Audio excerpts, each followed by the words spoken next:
Salute family and welcome back to another video. This is Black Truth United. Oh yes, the grassroots have spoken. So today we're going to be covering a code for FBA and B1 businesses.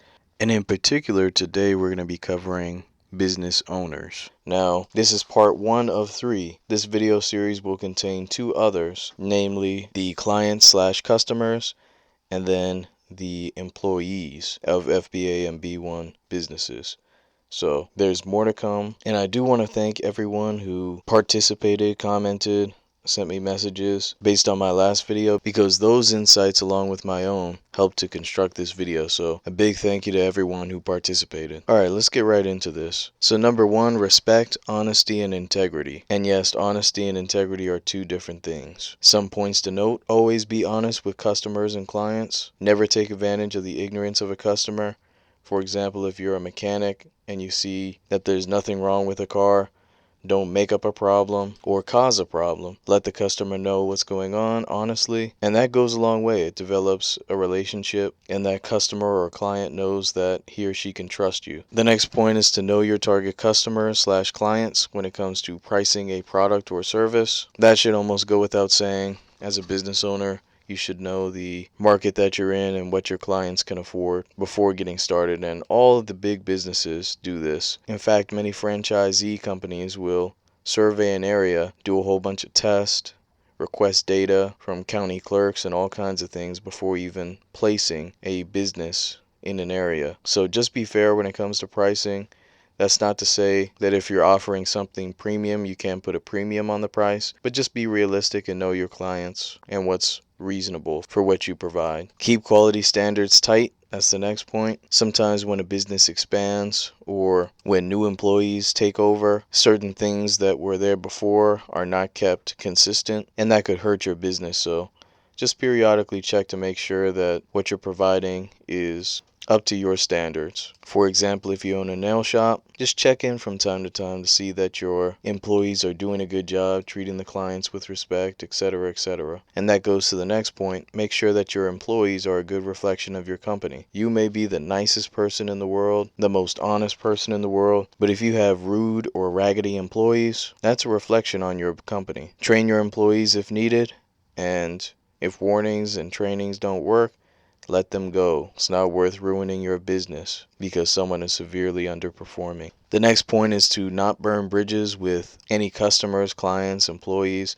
or other companies. Depending on your business, you may be a B2B company. So don't do any showy firings or snap at a customer or diss a company that you did business with. Just be honest with everything you do. And the last one at the bottom should be self-explanatory. Never do anything illegal.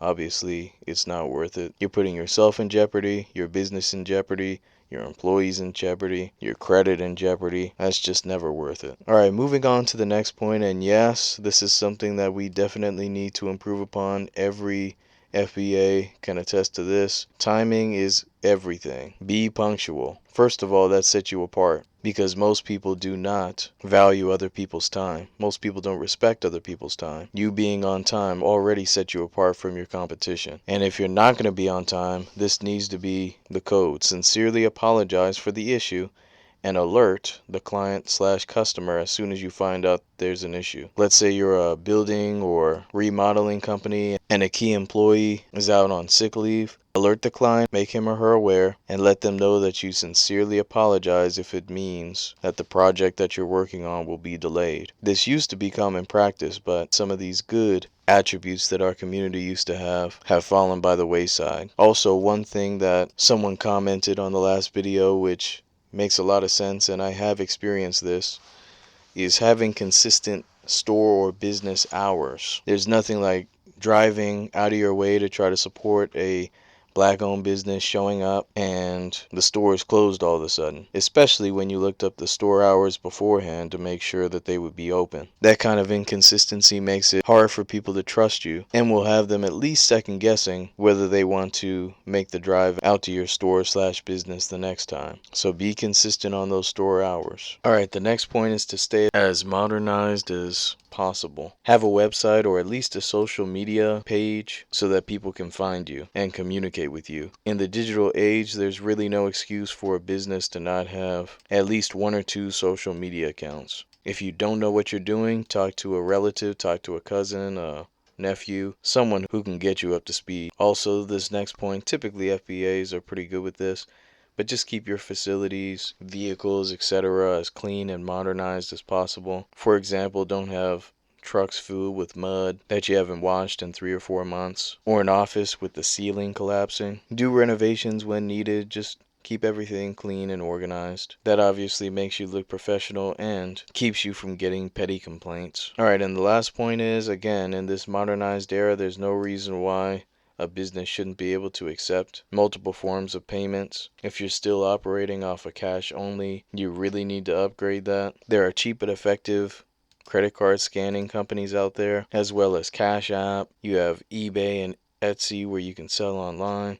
There are all kinds of options for you to accept payments. So please update that if you need to. Now this next point is very important as well. Resolving disputes with professionalism. You have to remember that you're the professional. You own the business. So there's a certain level of professionalism that's expected of a business owner. Listen to your customers and clients and be willing to receive constructive feedback. Keyword constructive. If you hear 2 or 3 people saying the same thing like, hey, these green beans are kind of salty, and you refuse to listen to them, or if you have multiple complaints about the same employee being rude, listen to your clients and act accordingly. This could save you a lot of headaches and ultimately your entire business. Now, of course, some people are gonna comment and hate just to be hating, but you can kind of tell when something's coming from a good place when people are telling you, hey, you may want to check this out, or I like how you power wash the gutters, but the walkway could definitely use some improvements. And this feeds into the next point. Resolve any issues as quickly as possible. You don't want to let any issue linger. Don't get into spit fights, just stick to the facts. If someone is saying something rude in a review, don't go back and forth trying to go tit for tat. I know sometimes that can be hard for some of us, but again, there's a level of professionalism that's expected from the business owner. Just stick to the facts, let the facts speak for themselves. And this goes to the next point, document everything when dealing with a dispute. If someone says, hey, you painted my fence, but you only did 1 coat, document the day, document the time, talk to the employees, get the facts, visit the site if you need to, take pictures, whatever it may be, so that you can get the customer's problem resolved. And this also goes for disputes with employees. If an employee is consistently showing up late, document that. Don't leave it up to he said, she said. Keep records. Alright, and the last point is if you're dealing with a racial incident, reach out to the new black media to help resolve your problem. Remember, our people have to deal with unique challenges. We have people plotting, sending emails on how to come up with money for a legal team to shut down businesses, all kinds of things, all directed at us.